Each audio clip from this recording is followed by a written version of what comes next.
Opa galera, tudo bem com vocês? Nessa aula nós vamos iniciar o nosso estudo sobre eletroquímica. Eu sou o professor Michael Lima e você está no Q de Química.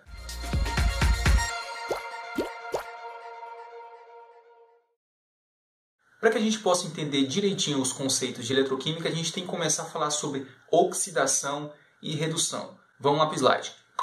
Trouxe aqui um exemplo de um metal sofrendo oxidação e de outro metal sofrendo redução para a gente analisar as equações químicas. O primeiro exemplo que eu trouxe para vocês aqui foi a oxidação do cobre. Eu tenho aqui o cobre metálico com o número de oxidação igual a zero, com NOx igual a zero. Só que quando esse cobre sofre uma transformação, ele vai para cobre 2+. Ou seja, eu tive o aumento do NOx. Quando eu tenho o aumento do NOx, eu vou ter uma oxidação.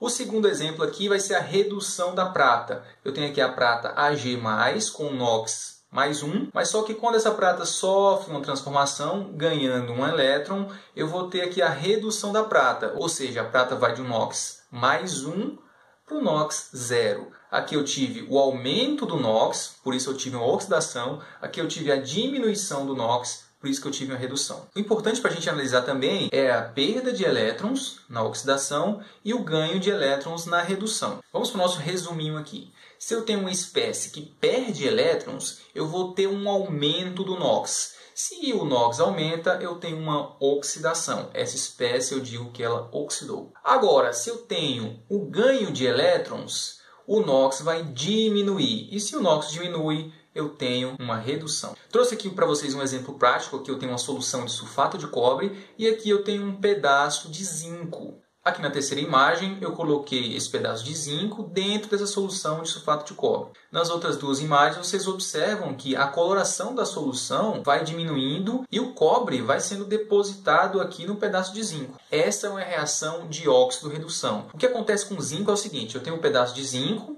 metálico, com NOx 0. Depois que sofre a transformação, eu tenho aqui o aumento do NOx. Se eu aumentei o NOx, eu tive a oxidação. Eu digo então que essa equação é chamada de semi-reação de oxidação. Agora, com o cobre acontece o contrário. O cobre, responsável pela coloração azul, eu tinha o cobre 2+, quando sofreu transformação, o NOx diminuiu. Se o NOx diminuiu, eu tive uma redução, por isso que eu chamo isso aqui de semi-reação de redução. Agora observe o seguinte: a gente pode juntar essas duas equações e escrever a chamada reação global. O que acontece? A mesma quantidade de elétrons que eu tenho que ter na semi-reação de oxidação, eu tenho que ter na semi-reação de redução. Para quê, Mike? Para você poder cortar a mesma quantidade de elétrons e somar as equações. Observe aqui o que sobrou. Zinco 0 mais cobre 2+, depois da transformação eu tenho zinco 2+, mais cobre 0. Uma coisa importante ainda sobre oxidação e redução é que a gente tem o chamado agente redutor e o agente oxidante.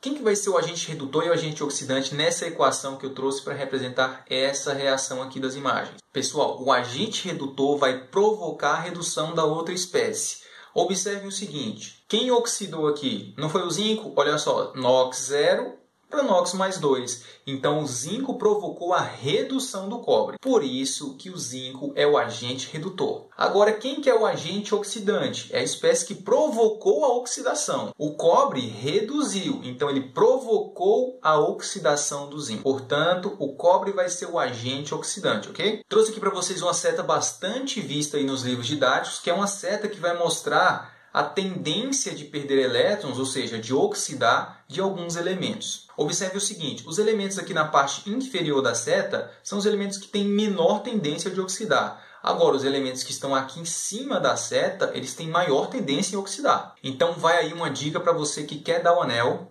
você quer casar, quer noivar e quer dar um anel.